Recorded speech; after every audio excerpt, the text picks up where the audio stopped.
स्थानिक स्वराज्य संस्थेच्या निवडणुकीच्या दृष्टिकोनातून सावरोली जिल्हा परिषद गटाचे उमेदवार संतोष बैलमारे यांच्या प्रचारासाठी माजी मंत्री आमदार सचिन अहिरे स्वतः निवडणुकीच्या मैदानात उतरलेले पाहायला मिळाले।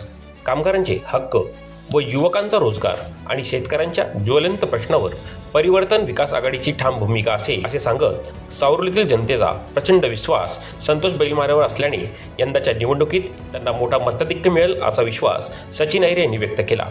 पातळगंगा औद्योगिक परिसरात स्थानिक कामगारांना रोजगाराची शाश्वती, युवकांना नोकऱ्यांमध्ये प्राधान्य आणि शेतकऱ्यांसाठी मूलभूत सुविधा हीच महाविकास आघाडीची विकास दृष्टी असल्याचे सांगण्यात आले। सावरोली गट हा महाविकास आघाडीचा बालेकिल्ला असून उद्धव बाळासाहेब ठाकरे शिवसेना गटाचे अनेक निष्ठावंत शिवसैनिक व मोठा मतदार या मतदारसंघामध्ये असल्याने ही निवडणूक अधिक सोपी जाईल। फक्त घड्याळ व मशाल या चिन्हावरच महाविकास आघाडीच्या सर्व नेत्यांनी पॅनल टू पॅनल मतदान करावे अशी विनंती सचिन अहिरे यांनी आपल्या भाषणातून केली।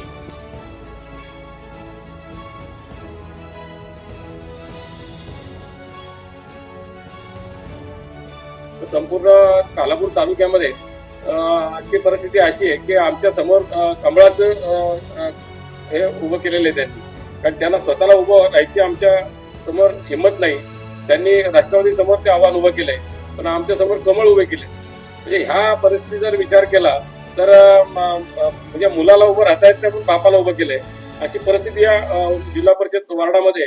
पण इथे नक्की आम्ही बापाला पण धडा शिकू एवढं आम्हाला नक्की माहिती आहे। इथला शिवसैनिक हा जागृत शिवसैनिक आहे, इथल्या शिवसैनिकाला चीड आहे आणि तो शिवसैनिक नक्कीच या कमळाच्या पाकळ्या गाळल्याशिवाय राहणार नाही। कामगारांचा सामाजिक क्षेत्रामध्ये काम करणारे कार्यकर्त्यांचा एक मोठा प्रभाव असलेला गट हा संतोष बैलमारे यांच्या मागे आहेत आणि त्याला साथ देण्याचं काम सुरेश पाटील जी असतील, उत्तमजी असतील, आमचे नितीन सावंत जी असतील, मनोज शेठ भोईर असतील यांनी केल्यामुळे आम्हाला आत्मविश्वास आहे की जिल्हा परिषद मध्ये हा संपूर्ण पॅनल संतोष बैलमारे यांच्या नेतृत्वाखाली पूनमताई असतील, प्रमिलाताई असतील यांना भरघोस मताने ते निवडून येतील अशी आम्हाला आत्मविश्वास आहे। शेतकरी कामगार पक्षांनी जे आजपर्यंत ही चळवळ इकडे जी जिवंत ठेवलेली आहे आता त्याचा स्वरूप कामगारांच्या स्वरूपात येत आहेत आणि म्हणून स्थानिकांना रोजगार मिळाला पाहिजे। एअरपोर्टला विभा पाटलांचं नाव द्यायला पाहिजे, त्याही पेक्षा तिकडे आपल्या स्थानिकांना कसं रोजगार मिळवून देता येईल हा जो दूरदृष्टिकोनातून तो विचार केलेला, म्हणून आम्ही समविचाराची लोक आज एकत्र येतोय